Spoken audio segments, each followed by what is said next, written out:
በአማራ ክልል የሚንቀሳቀሰው ፋኖ የተባለው ቅጥረኛ ታጣቂ ቡድን ንጹሃን ዜጎች ሲጨፈጨፉ የሚያሳየው ቪዲዮም በሀገሪቱ ቁጣ መቀስቀሱን ተሰማም።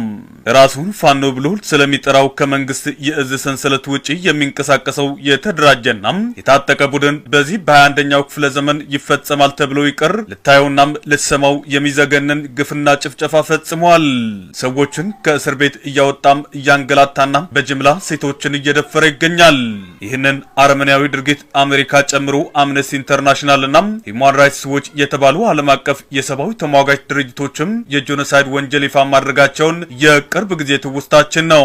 ትናንት ወደ ማህበራዊ ሚዲያ የወጣው ቪዲዮ የሚያሳየው ደግሞ የዚህን ታጣቂ ቡድን ጭካኔ በዓለም አቀፍ ደረጃ በጭካኔያቸው አሸባሪ ተብለው የተፈረጁት እና አልሸባብ፣ አልቃይዳና አይኤስአይኤስን አስንቋል።